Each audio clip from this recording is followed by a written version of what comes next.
City India news Telugu, ఇది చీకటి వెలుగు. అవును, నిజమే. మేము రుణమాఫీ పూర్తిగా చేయలేదు. ఇంకా 17.14 లక్షల మందికి ఇంకా రుణమాఫీ చేయాల్సింది. మంత్రి ఉత్తమ్ కుమార్ రెడ్డి. ఈ సాంకేతిక కారణాల వల్ల పూర్తి రుణమాఫీ జరగలేదు.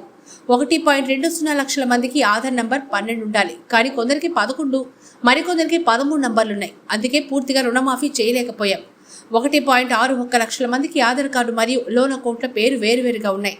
1.50 లక్షల అకౌంట్లలో బ్యాంకు వాళ్ళు ఇచ్చిన వివరాలు కొన్ని తప్పులున్నాయి. 4.83 వేల మందికి రేషన్ కార్డులు లేవు.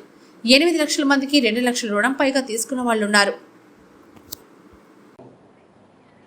సరే, కొన్ని ఏదైతే సాంకేతిక కారణాల వల్ల రుణమాఫీ జరగలేదో వాళ్ళకి 100% మేము రుణమాఫీ 2 లక్షల రూపాయల వరకు చేస్తాము అని చెప్పి మరోమారు మేము హామీ ఇస్తున్నాం.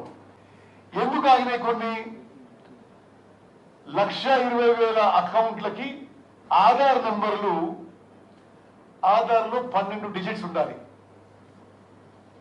కొన్ని 11, కొన్ని 13 డిజిట్స్ ఉండగా అవి సవరించుకోవడానికి మేము ఒక ప్రక్రియ మొదలుపెట్టినాం. Aadhaar numbers were not correct. ప్రతి మండలంలో మండల వ్యవసాయ అధికారికి ఆదేశాలు ఇచ్చి ఏ రైతుకైతే రుణమాఫీకి అర్హత ఉండి రాలేదో మీరు వివరాలు తీసుకొని సవరణ చేసి పోర్టల్లో అప్లోడ్ చేస్తే వెంటనే ఆ రైతుకి రుణమాఫీ చేస్తామని చెప్పి కూడా ఆదేశాలు ఇవ్వడం జరిగింది. అదేవిధంగా 161,61,000 కేసుల్లో ఆధార్ కార్డులో లోన్ అకౌంట్ లో పేరు వేరువేరుగా ఉన్నాయి. దానికి రైతుల నుంచి కొంత క్లారిఫికేషన్ ఈ మండల అగ్రికల్చర్ ఆఫీసర్ చేయమని చెప్పడం జరిగింది. వీళ్ళకు కూడా ఆ క్లారిఫికేషన్ తీసుకుని రుణమాఫీ చేస్తాము.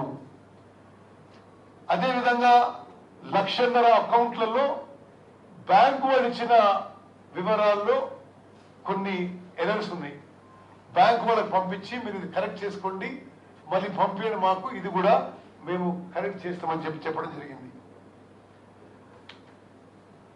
4,83,000 మందికి రేషన్ కార్డ్ లేని వాళ్ళకి మండల అగ్రికల్చర్ ఆఫీసర్ వాళ్ళ ఇండ్లకు విజిట్ చేసి నిర్ధారించుకొని వాళ్ళకు కూడా వెంటనే రైతు రుణమాఫీ చేయబోతున్నాము.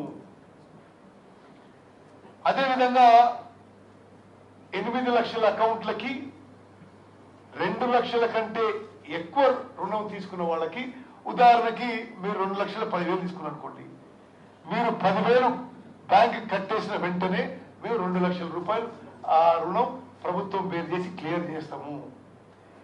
నేను మీకు వివిధ ఉదాహరణలు ఎందుకు ఇచ్చినంటే, ఎటువంటి సాంకేతిక లోపాలున్నా ఈ ప్రభుత్వం